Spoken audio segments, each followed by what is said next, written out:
Hey, welcome to the 99, a ministry of Crossroads Grace Community Church in Manteca, California.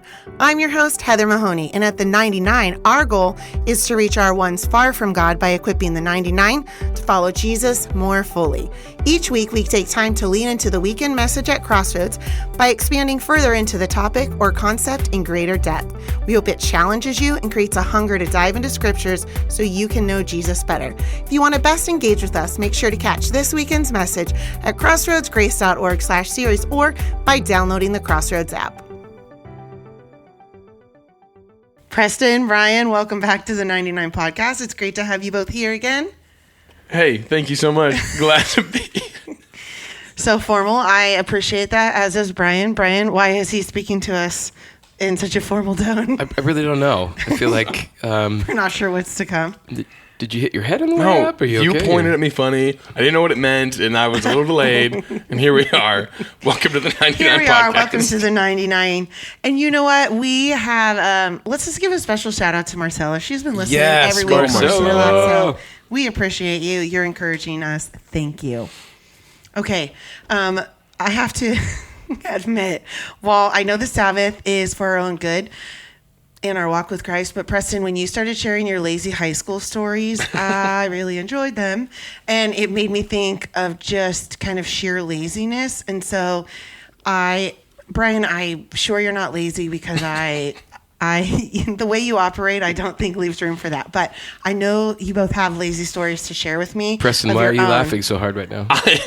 Because you're just the least lazy person I've ever met in my life. I actually wondered if he was going to say, I don't know what you want me to say here. I fill my time wisely, because I think he does. It truly worries me how productive you are. Like, no one should be able to do normal. it. No, it's not okay. So let's let him go first, because ours is probably worse.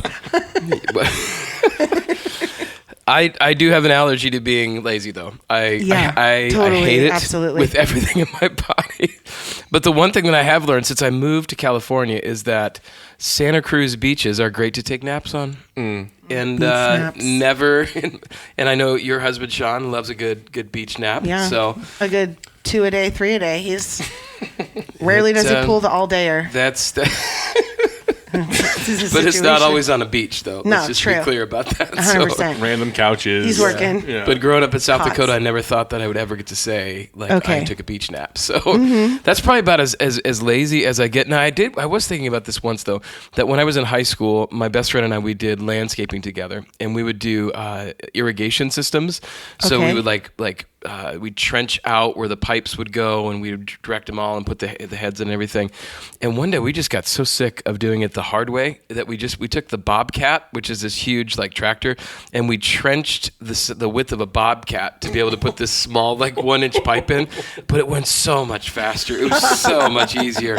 And so if anyone's listening from Rapid City and they've had a problem with their, talk to Rob. He'll tell you all about it. Yeah, So it was Rob's idea. definitely Rob did it. It's all yes, Rob. Rob with 2 B's, last name Berg, and there you go. So Isn't this still your good friend? it's my best friend. Yeah. I hope he's listening. You just ratted him out. Yes. Well, we way out in Colorado. If he's listening, Rob, hook me up, man. Let's see what's going on. Preston, Yeah, you seem tell to be us. someone that may or may not enjoy a good lazy day every now and again. So what's that about? Yeah, exactly, There's lots Brian. to talk about. All right, What would well, you continue? He's right. Here's the deal. I love a good intentional lazy. I'm a big fan of Same. the lazy day, to the point that my kids know that some of the best ways to hang out with me, there's like they'll go get like a blanket and a pillow and they'll be like, let's go lay in bed. I'm like, yeah, we are. Let's go.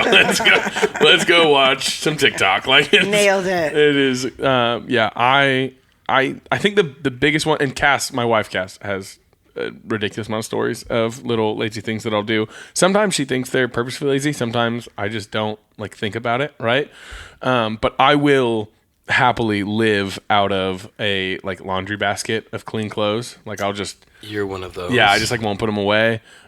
Sometimes I won't put them away for so long that they become dirty and then they must be rewashed. I also hate wrinkly shirts though. So my shirts I'm pretty good about putting away. Yeah. Irony, Oh, wrinkly irony. shirts. Well done, Heather. Wow, that's great. So Thank yeah, you. I will let them sit there though until they're dirty again.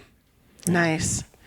All right, now let's talk folded clothes for a second. Uh-oh, here. you're not going to like what I have to say either. When one is Sean's going the through the best in our house. process of washing clothes, drying clothes, folding clothes, and putting them away, what is the one that you hate the most? So wash, dry, fold, put away. What are the ones that what do you Fold. hate? You hate folding. Yeah, I will. It can live in the dryer for a week. Fine by me. I'll just Really? warm that bad boy up every time I need Crank it up. Yeah, if it's extra wrinkly, little splash of water, just flick your fingers and make it What nice about again. you? I don't fold a single piece of laundry. Everything I own is hung up.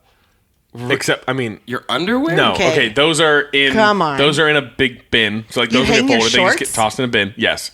What? Like my socks, my underwear, they're all in a bin. What's happening? And then my shorts are hung up. My pants are hung up. My shirt is hung up. My shirts are hung up. Everything's hung. Was this a choice you intentionally made before you were married, or you grew into it because like Cass did it and now you both do it? I always hung my shirts because it was faster than folding, and because they weren't wrinkly. I also Okay. I also paid a kid $20 a week to do my laundry in college. Man, that is lazy. So he did that. But yeah, and then we didn't have room for dressers in our room, so we hung everything up. He did all your laundry? All of it every week and put it away. Oh my god. And the laundromat was like 3 floors down below us too. So like he hauled it all down there. He hung out. Oh my gosh. Such a good investment. $20. My dad came to college and found out this was happening and found the kid and told him, like, how dare you? Like, you are selling yourself so short. You should not be doing this for my son. You should be charging way more. And the kid's just like, I don't know, $20 is $20, bro. Wow. Oh, wow. Well, this has started off well. It's rough. I like this. I like where it's headed, Heather. Okay, I'm just going to say one terrible lazy thing about myself. Please. That's non-dryer related. Oh, okay.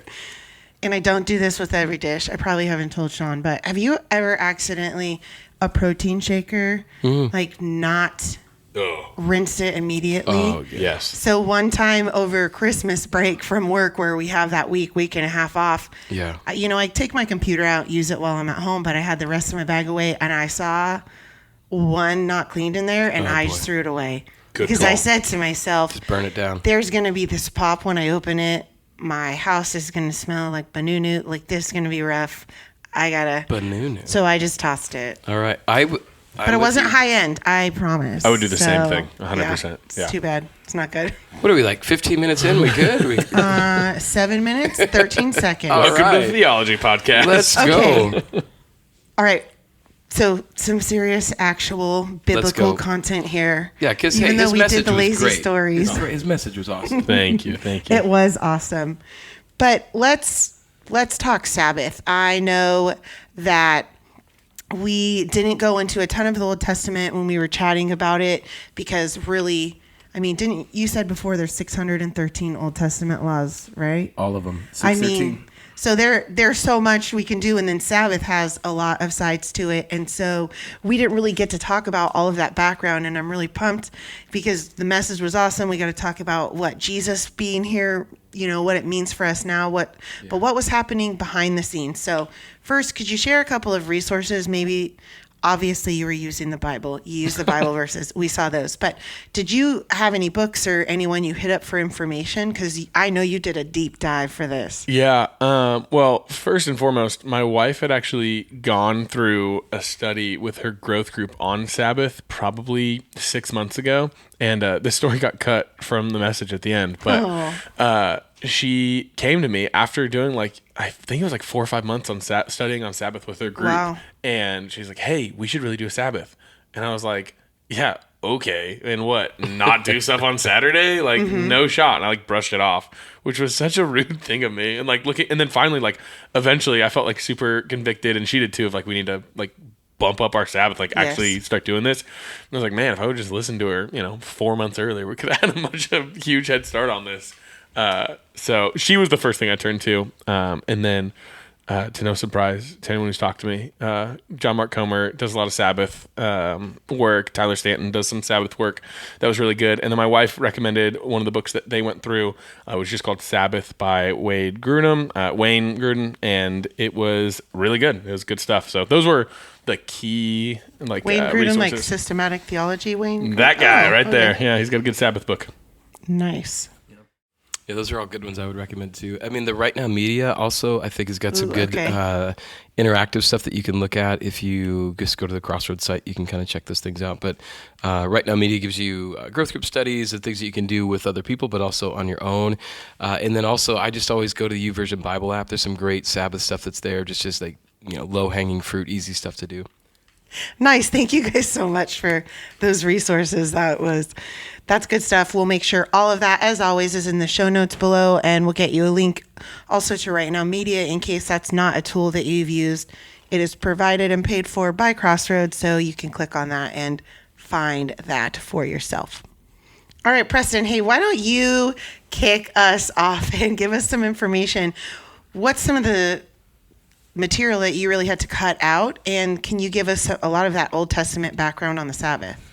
Yeah, in the message, we ended up just doing a flyover of like, hey, where did we start? How were we created? And all the, just the early Bible stuff on Sabbath. I think it's just so important. And one of the things that really just caught my attention as we were going through this of it's not just the story with Sabbath doesn't start in Exodus 16 when God commands his people to Sabbath, which we'll get to. But in Genesis 2, God creates man. He sets this up for us in a way. And he doesn't necessarily say you need a Sabbath, but he created us in this world, in this in this garden, and where we walked with him regularly, and we worked the earth, but in a different way. We were partners with the earth, as opposed to when man eventually screws up and gets exiled. It tells us that we will work the dust until dust we return. There's such a different relationship that man has with work that we weren't intentionally created for. Exactly, we were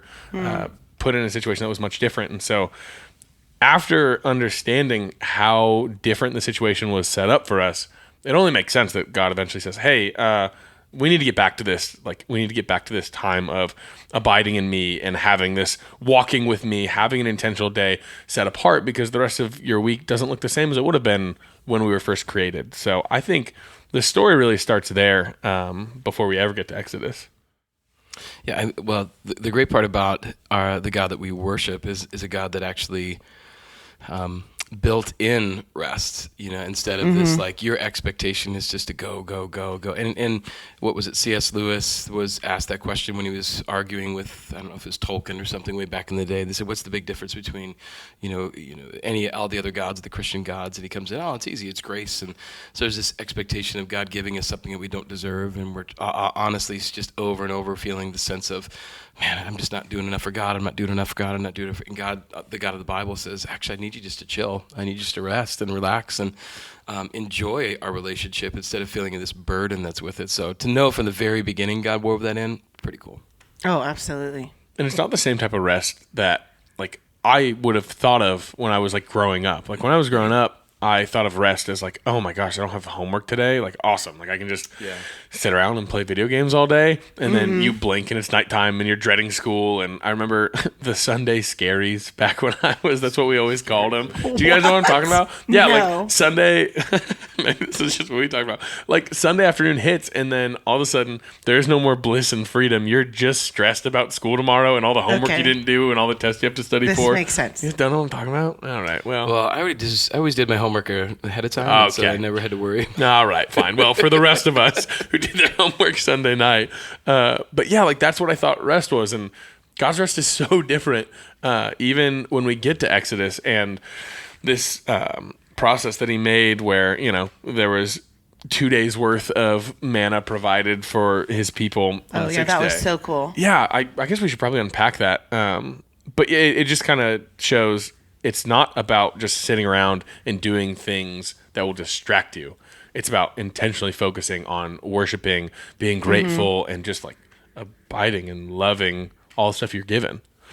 That story from Exodus 16, though, that we really brushed over in the message, the long short of it is God provided manna for the Israelites every day. It was just this wafer cracker sort of thing that appeared on the ground. And when God first made it, He said, hey, go and gather enough of this manna to provide you for the day. And God's people said, that's cool. What if I got more, though? What if I need a late night snack? And I get it, okay? I'm with them. And then they collected more than one day's worth. And by the next morning, it had spoiled. It had maggots. It smelt bad. And God literally says to them, like, what the heck? I told you to do something. Why didn't you do it? Like, why do you keep not listening to me? And they're like, shoot, sorry, we forgot. And then they do that for day 1, 2, 3, 4, and 5. And then on day 6, God tells them, I'm going to provide more than enough today. I want you to collect 2 days worth so that on the 7th day, you don't need to go out. You don't need to collect manna. You'll already have done it. And 5 days in a row, this stuff spoiled after 24 hours. And the 6th day, God creates this manna that stays the entire time, that stays for the full 2 days to provide for his people. He didn't do it so they would listen to his rules, like, I'm going to make you listen to me. No, he did it because he loved them, because he wanted them to be grateful and show gratitude and like just taking care of his people. That's what it's about. Well, and I think even to rewind a little bit more, I mean, we're talking about this group of people that have already walked across the Red Sea. They've been given permission to leave Egypt after 400 years of slavery. I mean, we're in the midst of God just doing and showing and proving and showing himself. And so now you have bread and meat coming from the sky. I mean, what are we doing here? Like, this is amazing. And so I would think that I'd be pretty quick to say, all right, provider of everything from the heavens, I'll do whatever the rules say. But they're very quick to not always like that. They always think that, and we always think that we've got a better way of doing it. So this is true. I often also think, thank God I'm not written about in the Bible, because, think about all those times in the Old Testament and it says, and again, they did evil in the eyes of the Lord. And I'm like, again?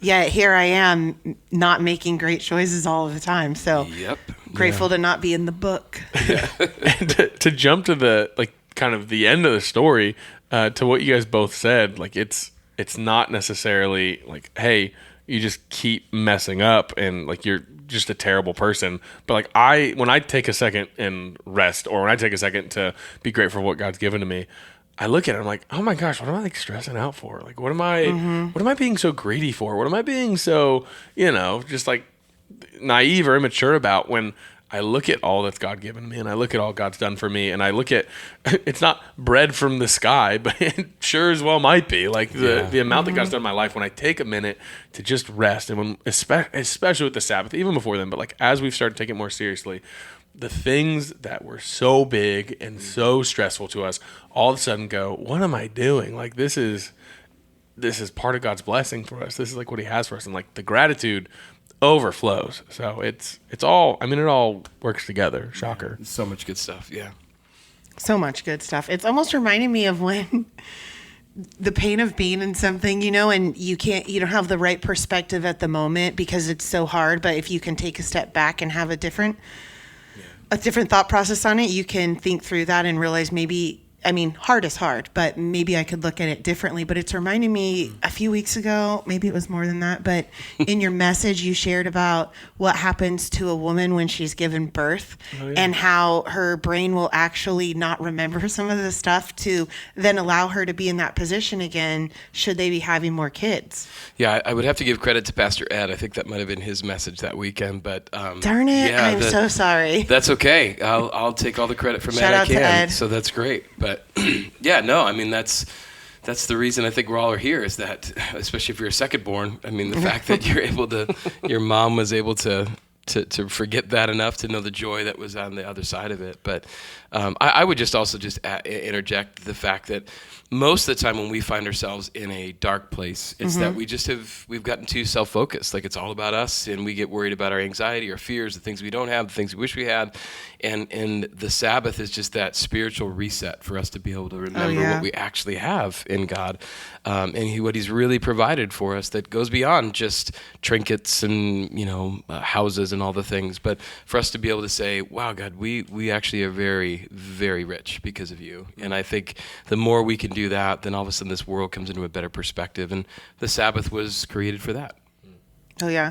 I have this distinct memory right now with you mentioning that of this time in college where I was going through such a hard time, and I actually Sean and I were having this conversation, and I was like, I'm not well. I can't stop thinking about how sad I am right now. I'm having the hardest time putting this into perspective and seeing other things. Like, I've got to take a break. I've got to figure out how do I deal with this, because I wasn't trying to wake up and think that way, but it was getting out of bed was hard enough at that time in my life, so it's kind of hard is hard, but we've got a God who's good, and even just like providing that second day of manna and it not spoiling for him to say, I'm taking care of you. Because I know now we're talking about, well, it's like the heart of the law of what's behind it, right? Like God wants us to trust in him. God wants us to believe that the rest that he's going to provide for us is good. And it's more than watching Netflix so often that when it says, are you still watching this? I think, how dare you? How dare you? But that means I'm watching too much Netflix, or, it's like too much is on, but God's saying, I've got more for you. It's more than that. Yeah. Back in the Old Testament, you just had so many people following so many of these laws of things you absolutely could not do on the Sabbath. I think Brian and I might have talked before about being in Israel, and I was in the same hotel as Hasidic Jews, and on the Sabbath, they couldn't even press the elevator button, because that was work. They just got into the elevator that stopped at every single floor. But what kind of stuff were you finding? I know you read a really quick, very long list of things you couldn't do. 39. Impressive, by the way, to read all those that quickly. Oh, yeah. So many things. I took a very deep dive into a lot of Orthodox Jewish church YouTube videos. That's cool. Got on such a tear. My algorithm was probably so messed up. Man. It was so interesting to me because the reality is they are still living as if they're under the law, and that's a whole other thing. But waiting for the Messiah to come. Yeah, they're waiting for the Messiah to come, and they still practice the Sabbath or the Shabbat in that dramatic of a way. And so it was so interesting to see in a world today, they have so many techniques and specific appliances. They have certain things that are literally stamped by the rabbis and by the Orthodox Church that they're allowed to use these certain machines and appliances on the Shabbat. Oh my gosh. Versus others, there's ways that you can keep food heated from the day before in a way that's safe, but you have an open flame all day. It's this whole thing, and it's super interesting.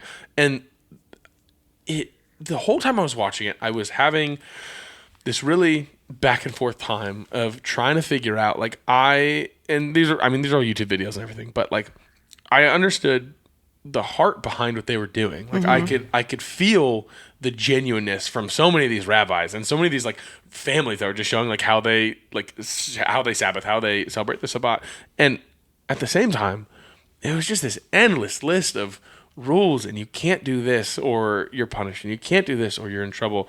And to me, and the way that we understand it today, it seemed off the mark of the purpose of it. They were doing, it wasn't just a little bit of work in order to rest the next day. It was a full day of work to avoid work. And I recognize that as Cass and I have tried to figure out better rhythms for how we take our Sabbath more seriously, it has made more work for us throughout the week, but not in addition to what we would have already done. It just means we do the work a little bit earlier. We're not waiting until you're the night meal before doing prepping for the day kind of vibe. Yeah, we're going shopping. We normally go shopping on Saturday. Now we go shopping on Friday. Or a lot of times I would wait to do yard work on Saturday. Well, now we just do it on Friday while the kids are taking a nap. And it's just little stuff like that. But this long list of rules, it gets away from the heart of rest, and it puts this work and these rules and regulations attached to what's supposed to be a weight restful. Almost. A weight's a great way to put it.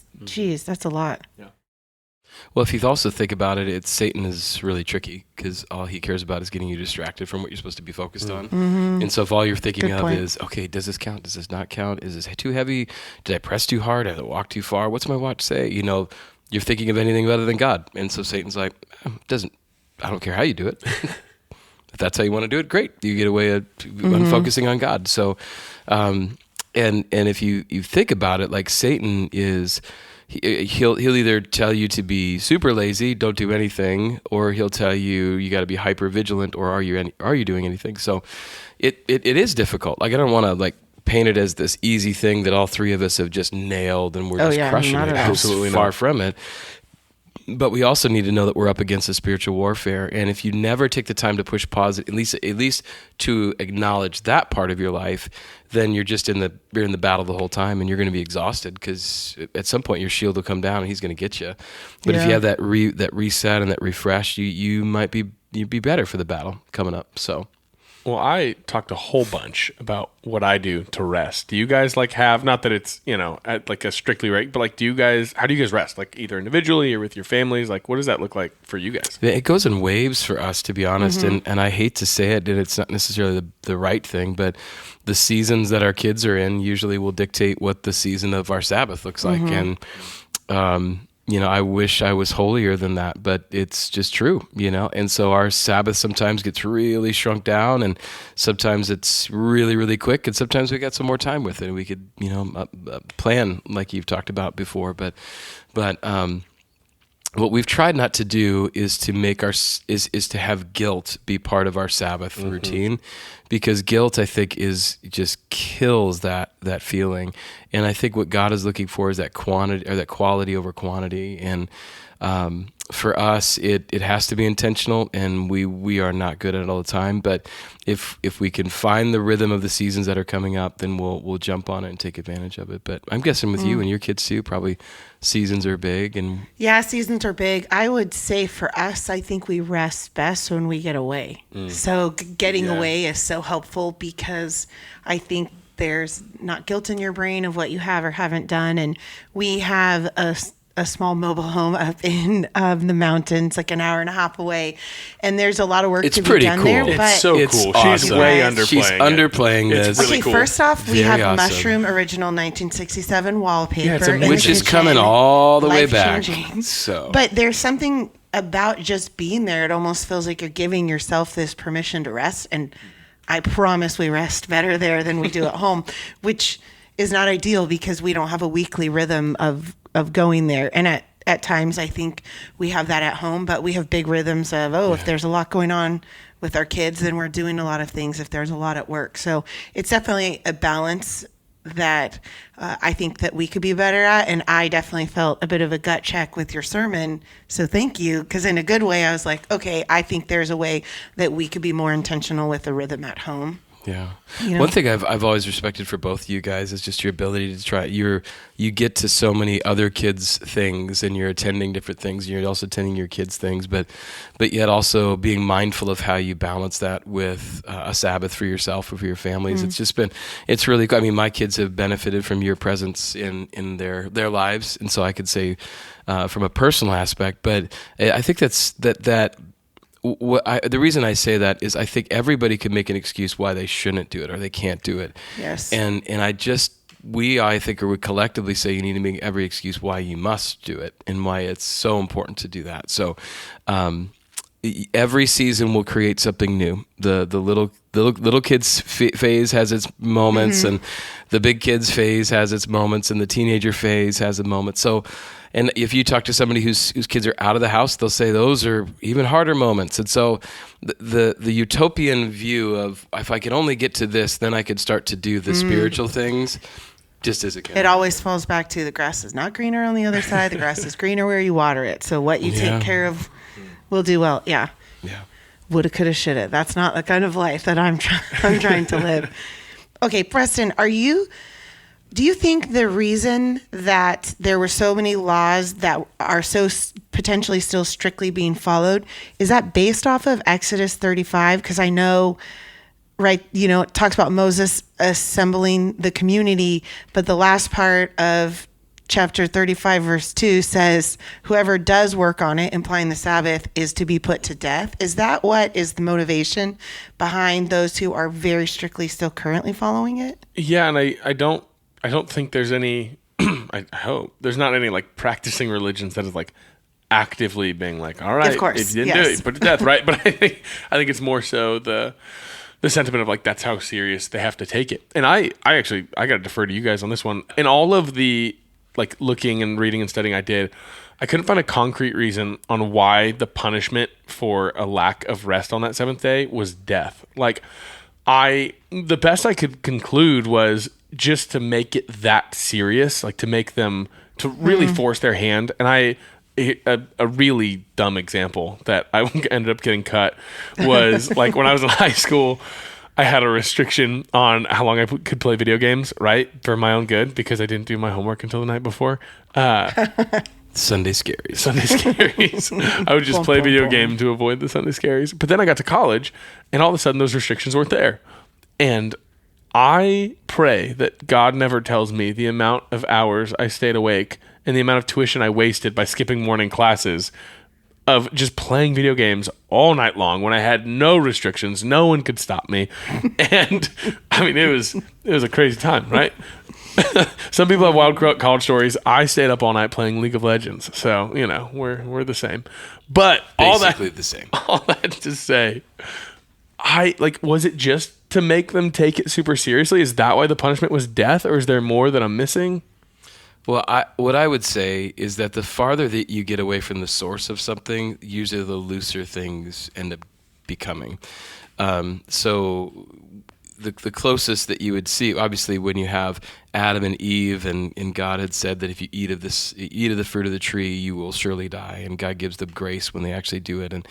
But yet there's a reverence to God and His commands that I think the closer you get to the actual iteration of those, and that the people that were there with Abraham and Isaac and Jacob, and you saw what God did in the wilderness, and you saw, there's this reverence of God that I think that God was able to press down a little bit firmer and say, this is, who I am, and also it's, as it says in Exodus 20 verse 8, right? It says, remember the Sabbath and keep it holy, holy, set apart, making sure that it's really the essence of what we look at it. And so God is holy. God's called us to be Sabbath. And so I think some of it is to drive home the importance of it, but yet also the holiness of it also I think is super important. And now I'm hoping that when we get to heaven, God doesn't have a little timer or a little clock that says, well, you did 5 Sabbaths in the past 90 years. I guess you're out, but I do, that's how it works. I do think that there is the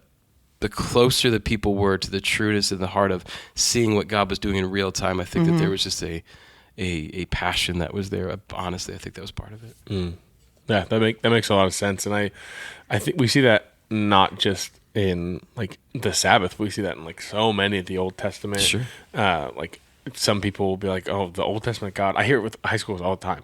That God is way different than my really nice Jesus. An angry God. Yeah, that God's all mad and killing people and blowing up cities. And Jesus just says love everyone. These are two different people, obviously. We spend a lot of time talking about no, same God, same heart, same goals, same just, same mercy, same grace.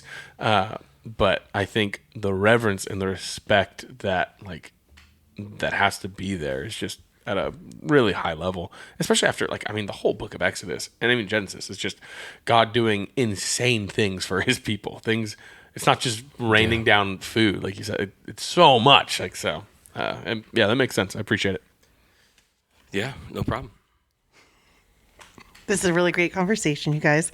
Okay, Preston, before we wrap up, I need to know from you, what's one thing that really stuck out to you that you have not already shared with us as you studied to prepare for this message? So I know you said you got to nerd out on YouTube, Orthodox Jewish videos. What else? I'm looking for those videos in the show notes. I think I'm looking for every one of them. I will link some. That'd be awesome. Rabbi Sarah had a lot of really joyful content, so you can look it up. Okay. Yeah, it was really good.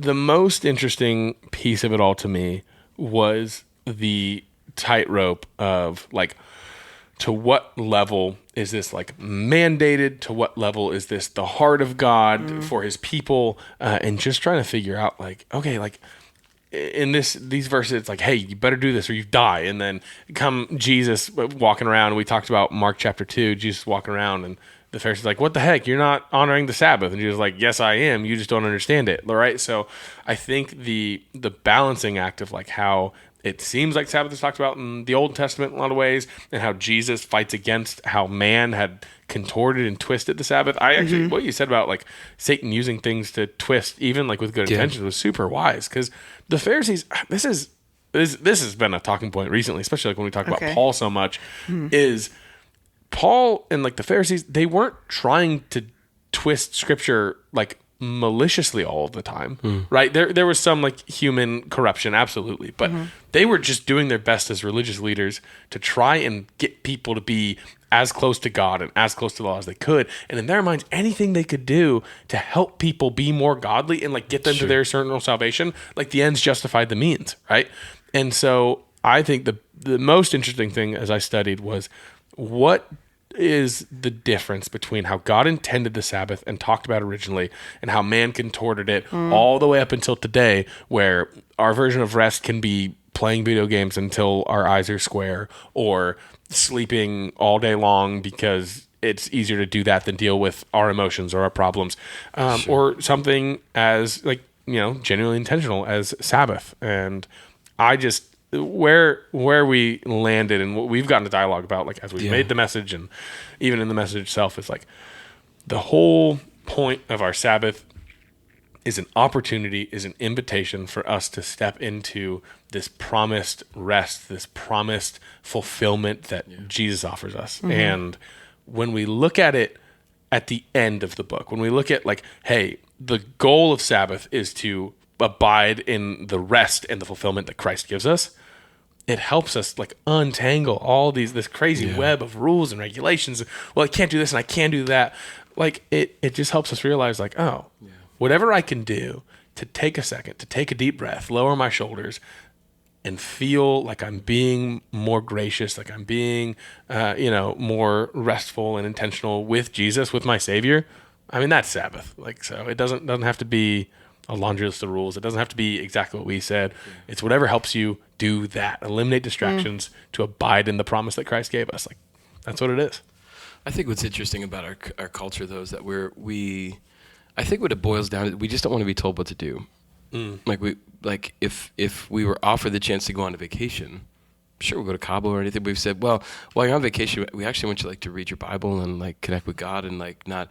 Then you're like, well, you can't tell me what to do. I'm on vacation. I'm on vacation. So we think of, so we only have our Western, because we're all in the West, like our Western view of what rest looks like or whatever a vacation looks like. And for us, that doesn't connect with what God's calling us to do. And so we get upset when he's telling us to do something that we don't want to do. You're even telling me what I got to do when I rest. Like, what's your problem? Like, can't I just play video games until my eyes are square? Which I've never heard that before in my life. But my mom said that to me regularly. I've never heard it. I've never heard it. Yep. Wow. Yep. It's younger generation, you Brian. Sunday scaries and square eyes all happening at the same time. The problem is the high schoolers are going to hear these things. They're going to be like, wow, that's old. And so you guys are 2 generations past. Sorry. But what it comes down to, I truly think it's just this idea of like, we don't want to be told what to do. Mm-hmm. And the reason that Satan uses that as a tactic for us, he says, whatever it takes to be able to keep you busy and hurried and unrestful, I'll do it all. It does not matter. And that's why what Jesus says in Mark is just this invitation, like, come to me, all you who are weary and burdened. He didn't say if you're weary and burdened. He knows that we're weary and burdened. He says, come to me who are weary and burdened, and I will give you rest. Like, I will give you shalom. I will give you this peace that surpasses understanding that Paul would talk about in Philippians 4. There's this beauty that's found in embracing rest and giving yourself permission for that. See, so we come full circle. You'd said, hey, when's the last time you were lazy? And although I hate being lazy, I also have a hard time just resting. Like, I don't sleep that much because there's just stuff I think you got to do. You got to get up and get going. Yes. So I'll be editing things at night until midnight, and I'll be back up at like 4:15 doing something different because I'm feeling like, I don't know, like, but there's always this guilt that's just like, you should, that I think I told your husband Sean once, like, you can rest when you die, like this whole thing. And he's nodding his head. Yes. And sadly, that probably stuck with him more than it should have. But there's there in me, and I think in a lot of people, there's this guilt that comes with not doing something. And maybe it's being firstborn at Enneagram 8, whatever label you want to put on us. But I think when we want the things of God more than what we want, then things change. Yeah. Your mention of guilt, you said it earlier and I forgot to bring it up. Something that really jumped out at me as we've continued to do this Sabbath for us is the first week, Cass and I were regular talking about feeling guilty for not getting stuff done. Right. It was looking at the string lights and being like, I should just get it done. It was looking at the stuff on the ground. I was like, I should just clean it up really quick. It was like all these things that like it was like organizing the closet, fixing the shed, all this stuff. And we felt so guilty. Right. And weeks went on and some of that stuff didn't get done because the week is just super busy. Mm-hmm. And every week that we came back to the Sabbath and we stood strong in the things we said we wouldn't do and things that we would do. Yes. Every week it tangibly got less guilty. Like, and Cool. There's no way to like, say like, hey, this 100%, but it worked for us. Like, just the feeling of guilt went away. And I think that we kind of landed the message on like, hey, just try it. And like, I think that's the invitation that we have. Like, just do it. Like, just try it out, see what happens, see if something works, see if something sparks, because guess what? It probably will, because that's how God created us and intended us. Even Jesus went and like took rest and got away and talked to God and spent time in solitude. So, but yeah, it's just, we've seen growth. We've seen that in our time, and yeah, that's cool. Thanks for sharing that too. I know that helped Absolutely. a lot of people and helped even us. That's good. Yeah. Oh yeah, and I think we landed somewhere. I think, Brian, you might have mentioned too that it comes down to more of a posture of the heart issue. It's not meant to be guilt driven. It's not meant to, I need to be good enough or this enough or that enough. It's the posture of our heart. And are we going to trust that the way God has set out this invitation for us, the way that he has planned that the Sabbath has intentionality, are we going to trust that it's a good thing and it's for his goodness to also get to connect with him more? Yeah. And it's there, and God's not going to force us. He's not going to like knock down the door and say, all right, but man, what a chance it would be to be able to just take that time, give ourselves permission. So, give ourselves permission. Yeah. Any last words before we wrap up this wonderful time together? After talking about rest, enjoy your bustling, hustling holiday season. Let's go. We got to get it wrapped up. Okay, wait. Sorry. That's the opposite of what we're looking for. No, it is. I mean, it was great timing for the message, obviously, right? Thanksgiving is just past. We're headed into Christmas. If we're not going to be intentional with our time will be the boss of us. So. Yep. This has been really great. We think about the 99 and we've kind of done, what are we on, episode 19? We are. Anything kind of coming up or anything that we should know about? Anything kind of fun with it? Oh, yeah. So we are kind of coming to the end of our first season here of our podcast. And stay tuned for a few special short episodes as we prepare to pick back up with our regularly scheduled recordings of the 99 podcast in January as we dive into our series. We're starting on the book of John, right, Brian? Oh, yeah. We're going to the Gospel of John kicking off, and it's going to go all the way through Easter. So many good things are going to be happening in there. We're going to be looking at how we should be less and he should be more in our life, being Jesus. And we're going to look at all the ways that he, his lessness, I'll just kind of leave it at that, about how when we look at what he is less of, then that we could become more of. It's going to be really, really fun. Lots of fun stuff, so be ready. And fun teaser, you have homework before the season even starts. We're going to be giving that to you, so you have to watch that and be ready for the first episode when we get ready in the new year. But this 99's been great. I think we're excited about continuing it, and more special guests, I'm sure, along the way. Yeah, and we'll have a sprinkle of a few things popping up before we get to January, so stay tuned. And as always, should you guys have any questions or if you'd like to further study the Sabbath or any topics we discuss, please check out the show notes listed below. Guys, thanks so much. Preston, thanks so much. And tag it. Woo! Thank you for joining us today for the 99 podcast. We hope to see you next weekend at Crossroads on campus or online for one of our 4 services. To view our service times, be sure to check out our website at crossroadsgrace.org.